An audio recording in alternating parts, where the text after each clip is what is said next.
আল্লাহ পাক আমাদেরকে একত্রিত হয়ে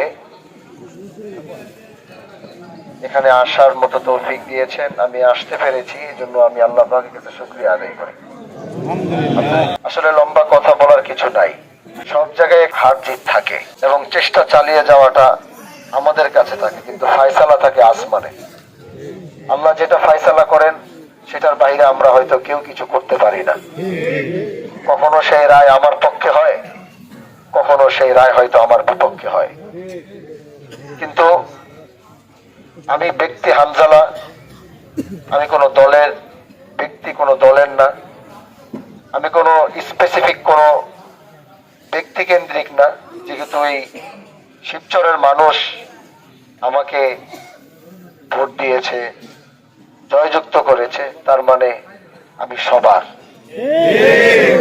এজন্য যেমন চাচা দীর্ঘ ১.৫ বছর লড়েছে, আমরা একসাথেই জাতীয় নির্বাচনে, যেমন চাচা, লাবলু ভাই, আরো মোটামুটি নাদির আপা আছেন, আরো আমরা অনেকেই একসাথে এই মাঠে সহযোদ্ধা ছিলাম এবং যার যার জায়গা থেকে সবাই সর্বোচ্চ চেষ্টা করেছে। এখন হার জিত তো বললাম যেটা আল্লাহ পাকের কাছে, কিন্তু আমি হানজালা এতটুকু ওয়াদা দিতে পারি, আপনারা জানেন আমি হাজী শরীয়তুল্লাহর বংশের সন্তান। ন্যায় এবং ইনসাফের যেই রক্ত সেটা আমার শরীরের ভিতরে প্রবাহিত হয়। আপনারা এখানে এক একজন এক একটা দল করেছেন, কিন্তু আমি অধিকাংশ দলে খেয়াল করেছি তারা ব্যক্তি হানজালাকে সবাই ভালোবাসে।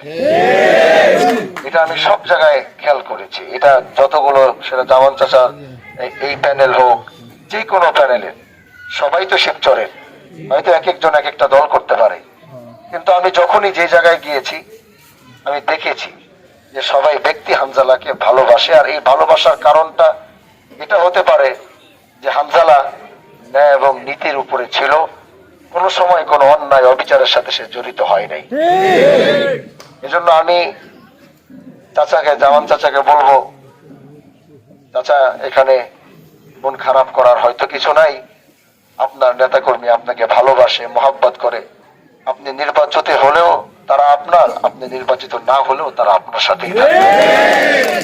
এজন্য মনোবল হারানোর কিছু নাই। আমরা সবাই হয়তো এক একজন এক এক প্যানেল থেকে আসছে, কিন্তু আমাদের কাজ এক, যে আমরা অন্যায় অবিচার মুক্ত একটা সমাজ করব, মাদক মুক্ত একটা সমাজ করব, চাঁদা মুক্ত একটা সমাজ করব। আমাদের চাওয়া রাজনীতির মাঠে মূল ফোকাসটা কিন্তু এটাই আমাদের।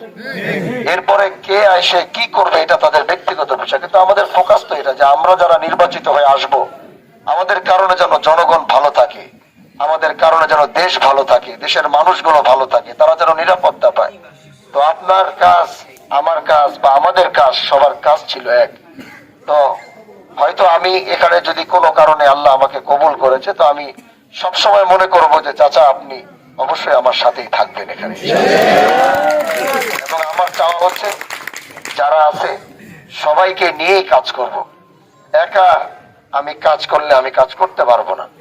সব স্তরের মানুষের সবার সহযোগিতা, ভালোবাসা আমার হানজালার প্রয়োজন হবে। কারণ এই শিবচরটা ছোট্ট না, লক্ষ লক্ষ মানুষের বসবাস।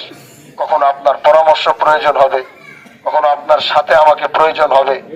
এইভাবে সবার সাথে সবার, মানে সবাইকে নিয়ে কিভাবে একটা সুন্দর সমাজ করা যায়, সুন্দর একটা শিবচর উপহার দেওয়া যায়, এটা আমি হানজালার একার পক্ষে না।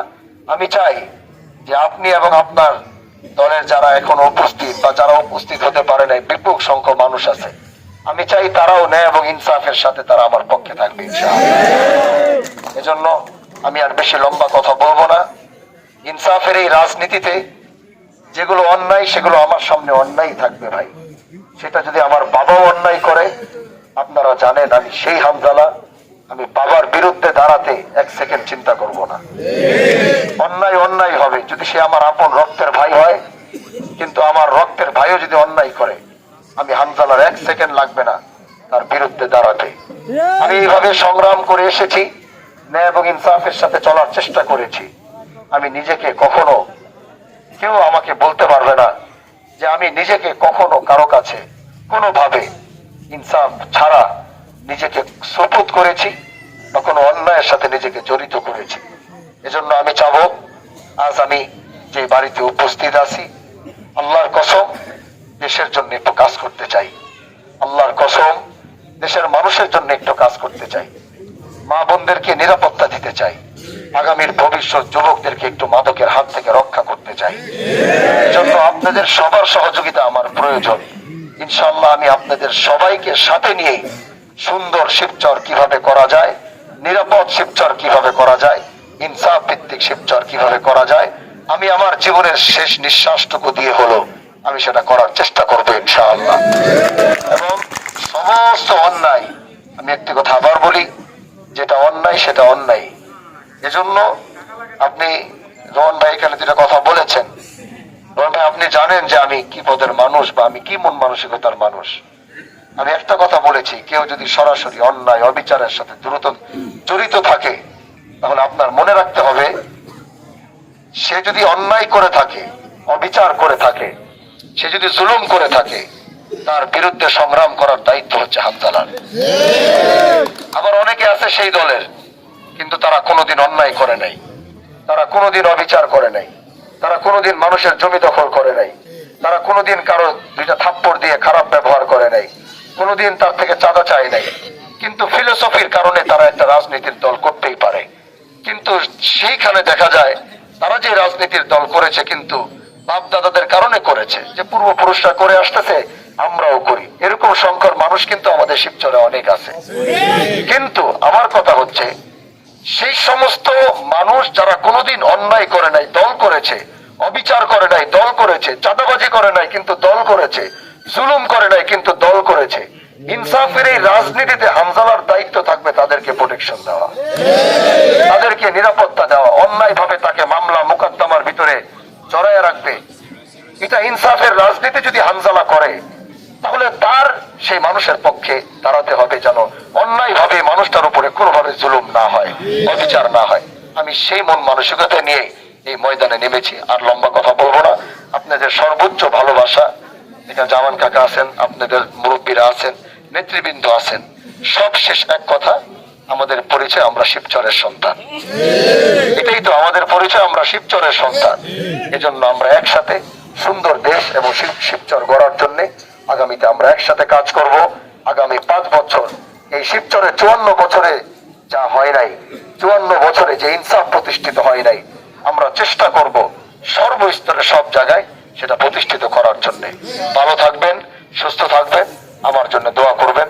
আসসালামু আলাইকুম ওয়া রাহমাতুল্লাহি ওয়া বারাকাতুহু।